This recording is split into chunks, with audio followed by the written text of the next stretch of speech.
Welcome to Truth Bombs and Tea. I'm your host, Tina Binden, and today we are diving into the topic of why your emotional intelligence matters more than your IQ.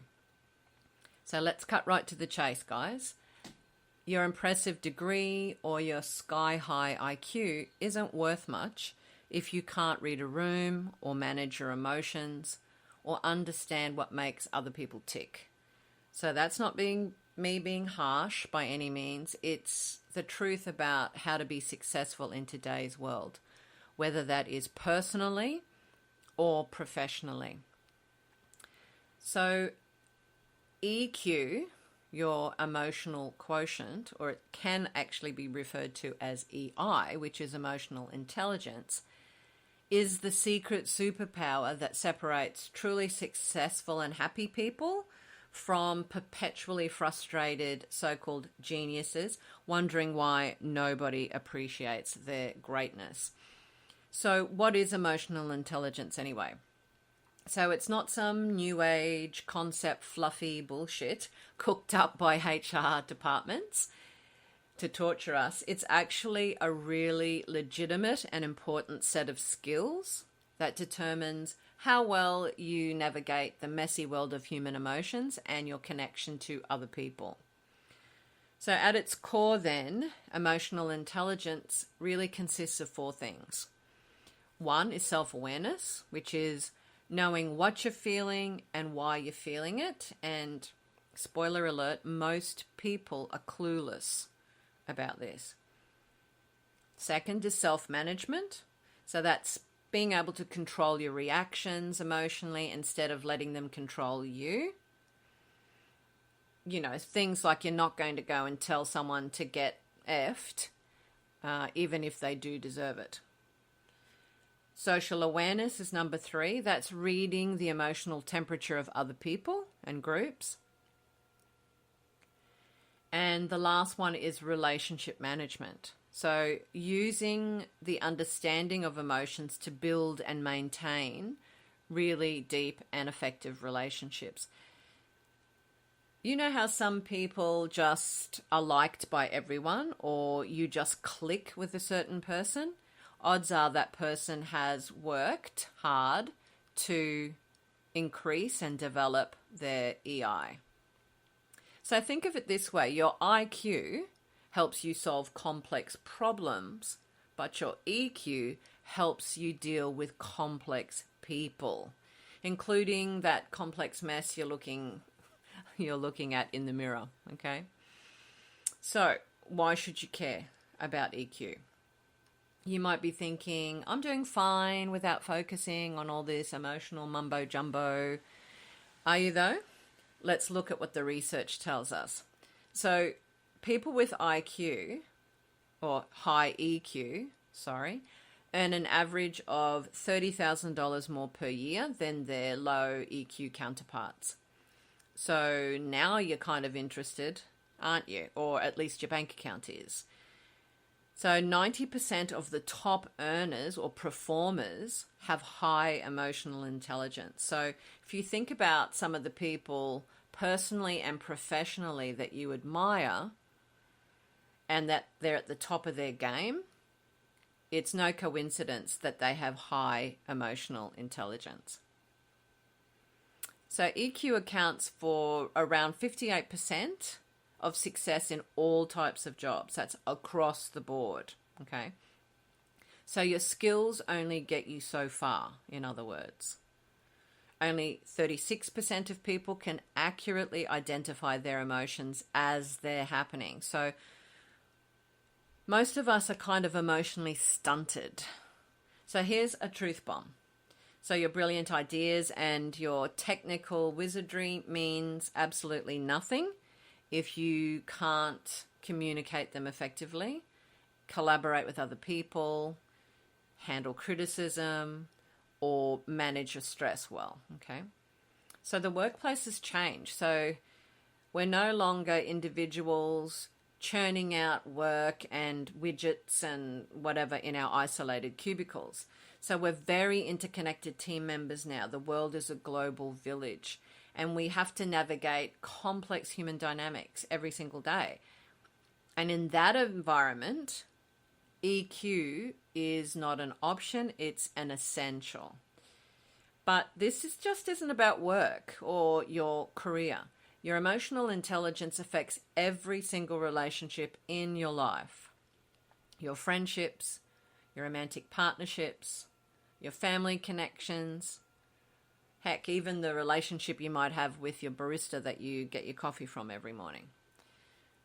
So low EQ is kind of like walking through life with blinkers on and then wondering why you keep bumping into walls.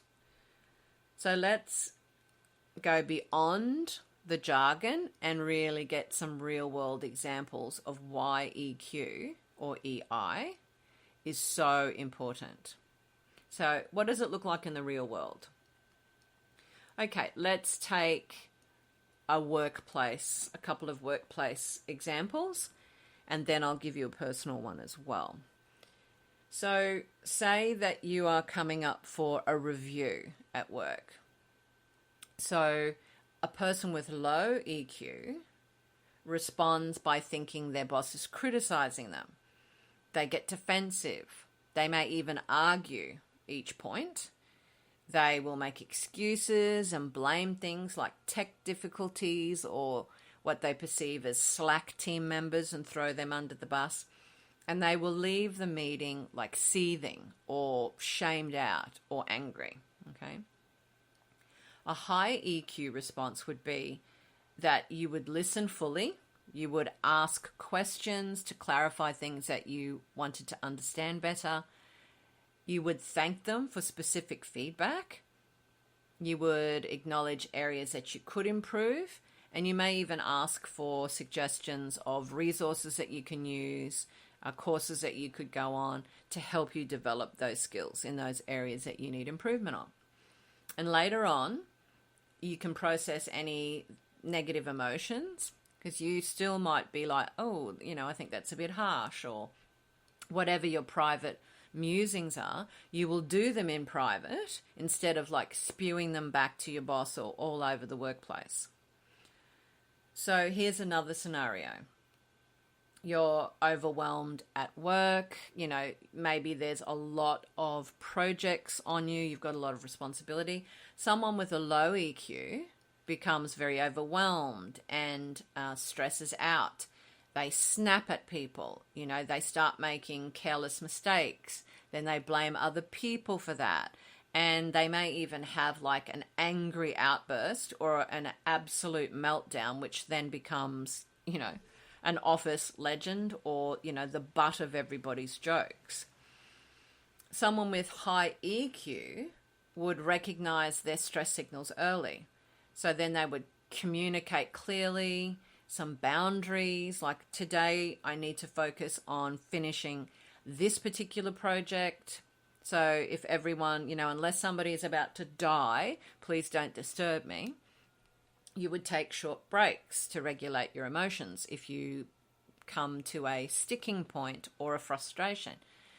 And you may even like reschedule certain things that are not urgent. And lastly, you might even reach out for some support there rather than thinking it's all on you and then either imploding or exploding. So hopefully you can see the difference. In each of these scenarios, the high EQ person doesn't respond by suppressing emotions or being a people pleaser, but rather they handle their emotions intelligently to produce better outcomes, mainly for themselves, but also for, the rest of the workplace. Because I don't know about you, but it really grinds my gears that if someone's having a bad day, they act like children and they take it out on everyone. I mean, we all have bad days. And the difference is, do we respond in a responsible way, or do we just let fly and crack a tantrum like a child, right? So this EQ helps us to become a responder rather than a reactor. So I have worked with a lot of people, I've taught a lot of people and mentored a lot of people over the years. And so I want to give you a scenario that's on a personal note rather than a professional note. So one of the clients that I used to coach had an issue, a big crossroads where she was thinking she might want to leave her husband, and we were sort of working through that process. And she was very triggered by a lot of the things that he did, and we unpacked that using a emotionally intelligent process, which is those 4 components that I outlined for you before. So to become aware of what she was doing and what she was feeling and maybe where those triggers were coming from, to be able to manage those in a more healthy way than reacting to it. And as we unpacked things, it became clear to her that some of the things that her husband was doing, yeah, they were bloody annoying, and I didn't blame her, but some other things were really about the stories she was telling herself and the way she was not processing things and not communicating things. And after the sessions that we had and the work that we did together, she decided to just implement the things that we were working on emotionally with herself, and then, press pause on the emotional reaction of, oh, I'm just getting a divorce because he's a dickhead, he's an idiot. Fast forward 12 months later, she contacted me again and told me all the things that had happened that had transformed her relationship with her husband. Now, don't get me wrong, he's not now some sort of Prince Charming, but I guess in a way he is her Prince Charming. So she realized that by tweaking those things started to change because she wasn't so defensive, he wasn't so defensive. He even started picking up some of her emotional intelligence tips. And yeah, of course, they've still got their ups and downs. Who doesn't? I think any strong, robust relationship that is deep and meaningful will have ups and downs, okay? But the thing is, the ups are fantastic and the downs are not as down. And it's all because of emotional intelligence. Okay, so here are some brutal truths for you, my friends. So before you say, oh, my marriage is fabulous and I never have any difficulties, or, we've never had a crossword in our life, or, I don't need to work on my emotions because my emotional intelligence is fine, I just want you to check yourself against some of these warning signs, okay? And these are signs that, not that you're a bad person, not at all, but that you may need to focus on emotional intelligence and develop those skills, okay? So here they are, coming at you.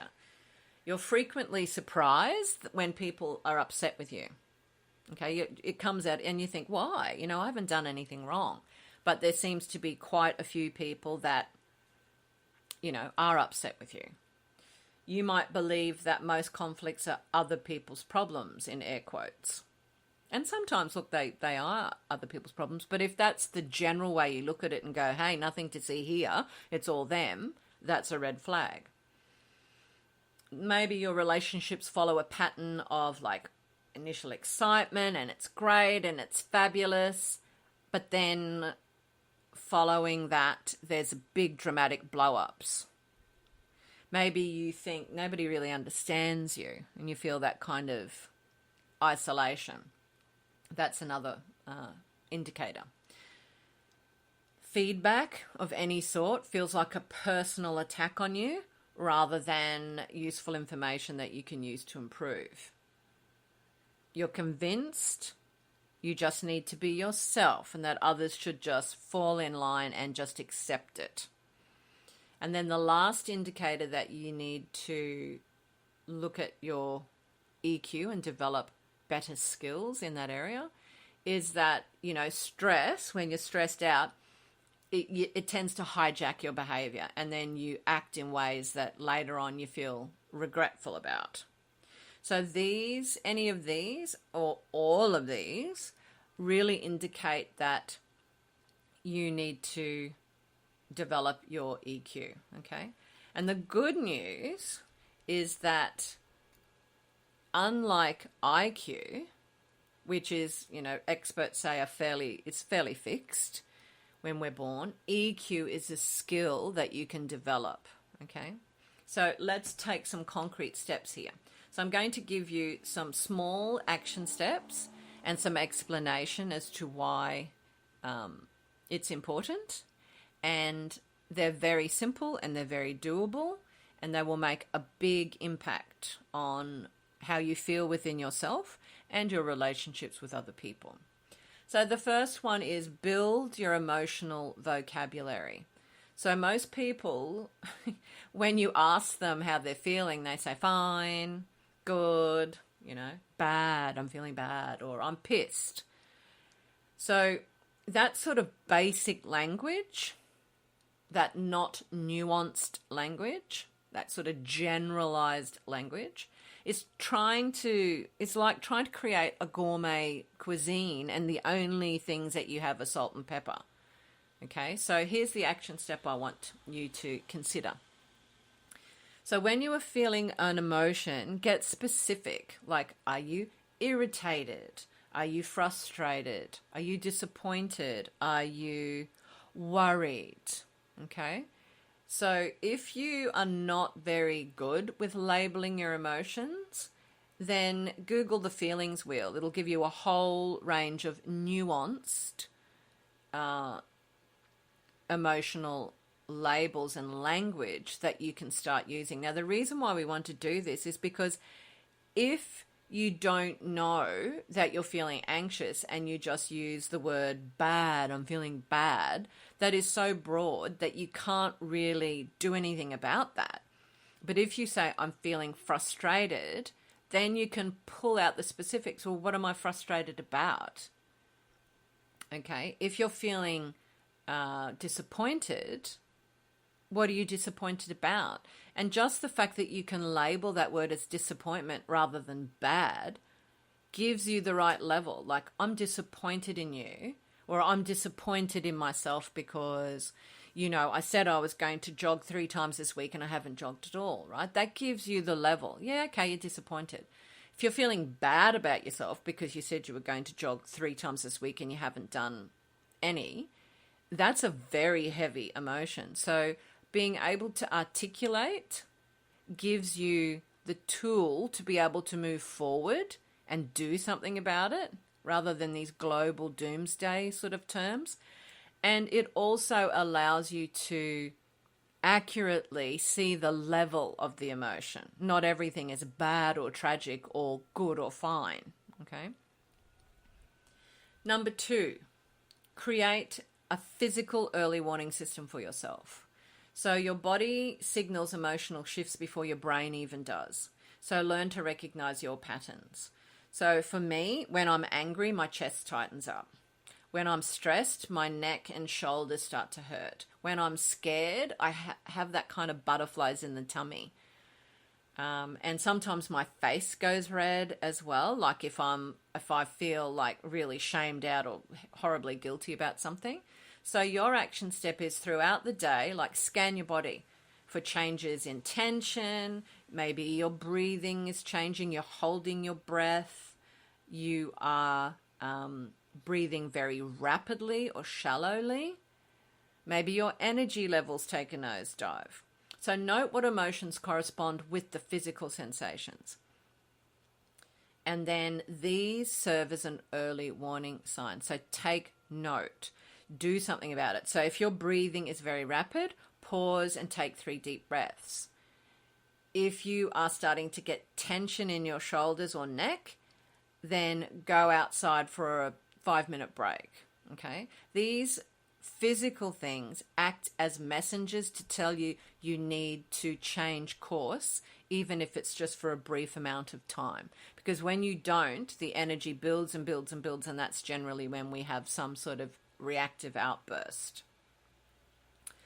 Number 3, practice the pause. So that space between what happens and how you respond is powerful.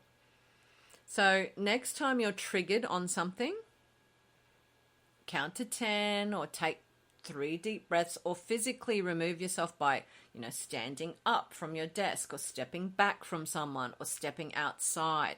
Even a 3-second pause can prevent an outburst that you're later going to regret and you can't take back. Number 4, develop some curiosity about other people. And yes, here's another truth bomb. The world doesn't revolve around us, and it's not all about us at all times. Okay, shocker, but yeah.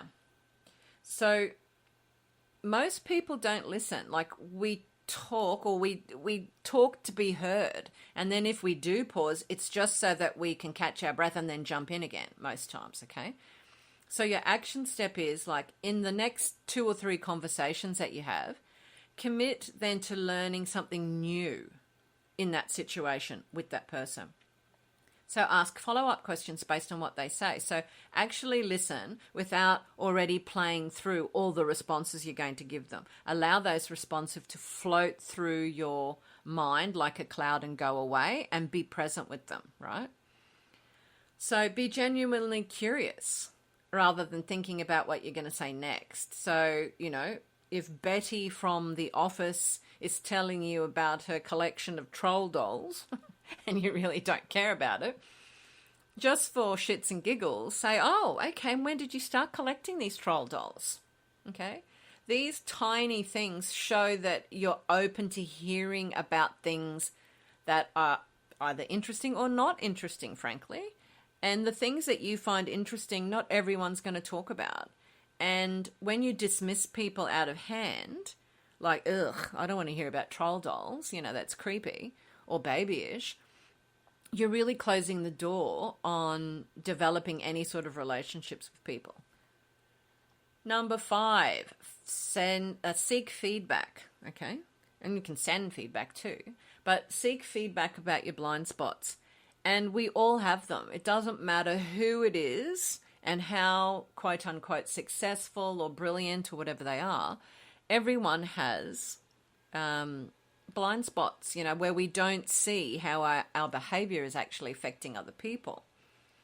We may not intend it. Some people do intend it. And, that's a whole nother podcast episode. But ask a trusted person in your life, one that loves you and genuinely wants to see you succeed and has your back, and say, when I'm not in a great mood, or when I'm down, or when I'm frustrated or stressed, like, what's that like to be on the receiving end of that? And just listen.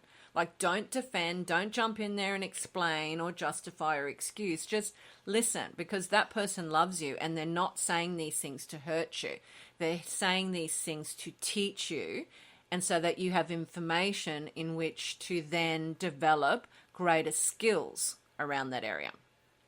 Number 6, practice empathic listening. Another way of saying this is active listening, okay?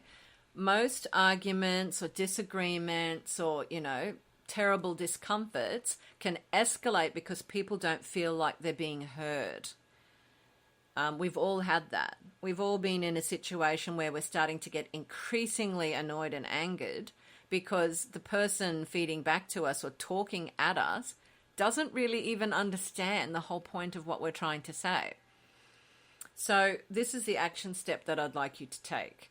In your next disagreement, try this. 2 questions. So what I'm hearing you say is blah, blah, blah. Is that right? So let me fill in the blanks.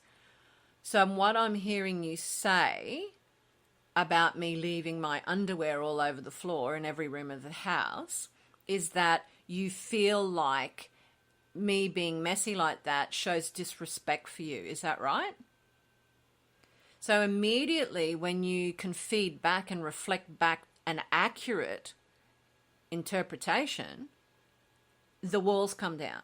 They stop being so angry. The steam starts to, dissolve from their ears because they're like, oh, actually you are listening, and yes, that is exactly how I feel. Okay? And then wait for the confirmation. Maybe they say something like, yeah, basically, but I know you love me, but, I have asked you many, many times to pick up your underwear from all over the floor. In which case, then you use those questions again, and you say, so what I'm hearing you saying is, you do feel like I'm disrespecting you, but you also feel like I'm not listening to you. Is that right? So using those two questions, so what I'm hearing you say is, and is that right, allows you to de-escalate and come to some sort of a neutral pathway where you can then, move towards a win-win. And the last one is expand your comfort or capacity with discomfort. So emotional growth, both your own and other people's, sort of happens at the edge of your comfort zone, like most worthwhile things in life, okay? So I want you to deliberately engage in one conversation this week you've been avoiding. And here's the avoidance trap, right? We all want to avoid discomfort. I mean, who doesn't? But when you avoid another person, you're kind of being counterproductive, because it's the short-term discomfort you might gain by avoiding them, but you're actually building up a long-term resentment. So really you're shooting your own self in the foot by avoiding it. The earlier you can address something, the better. It's kind of like sweeping something under the rug. That's the avoidance. Not too long away, you'll turn around and the rug is a mountain. Like that little bit of dust that was under the rug that you didn't even see initially now becomes Mount Everest, right? So I want you to set your intention for this week. If there's a difficult conversation, have it. And just remain emotionally neutral, okay? So use the tips that I've given you and use it as a feedback loop. And think of it like that, not a personal attack, okay? Use those tools that I've shared with you and see, okay? Bonus points if you get yourself a little notebook and, it's all of your experimental emotional intelligence tasks, and reflect on them, see how they've gone. And remember to apply it over time, guys, right? All right.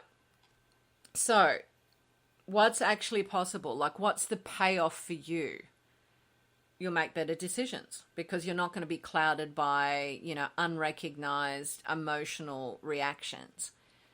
Your relationships are going to be deeper. They're going to be more authentic, whether that's personal or professional. You're going to be able to have a setback and recover quicker. And you're not going to be like drowning in drama or sabotaging yourself. You're going to be able to navigate conflicts like constructively and be able to respond to them rather than react to them, okay? And you won't need to blow relationships up or burn bridges. You'll be able to influence positively other people around you, as well as, develop your leadership skills. You're going to experience less stress, and feel a lot better within yourself. Your well-being is going to skyrocket. And you're also going to be able to break free from those repetitive sort of bad habits and emotional patterns that really, truly limit us. Okay, so the bottom line, guys, is that IQ will get you through the door, but your EQ determines how far you'll go once you're in there. And AI and robots and things like that, things are going to be more and more automated, right? So your ability to navigate complex human dynamics and emotions, that's where your competitive advantage is, because technical skills are going to be almost phased out. But leadership, someone who can problem solve, someone who can communicate, someone who can lead a team and build a team, that's where the power lies. So here's my challenge to you. For the next 30 days, treat emotional intelligence, put my false teeth back in, as seriously as you would any other professional skill, okay? So apply the steps that I've given you and notice what changes. Or you could ignore everything and go on about your day and then continue wondering why, drama follows you around, or other people don't appreciate you, or you feel isolated, or whatever it is, right? But the fact that you're still listening to this makes me suspect that you're ready to level up your emotional intelligence and, frankly, your meaning and connection in life, okay? And your future self, is going to thank you for starting this today and also continuing with it. Because just like at the gym, you don't lift one weight and then have a bodybuilder's body. It's what you do every day or most days that completely transform your life. And this is worth it. Because the truth is, emotional intelligence isn't just a nice thing to have. It's the difference between thriving and merely surviving in today's world. So until next time, this is Tina from Truth Bombs and Tea. And remember, make the rest of your life the best of your life.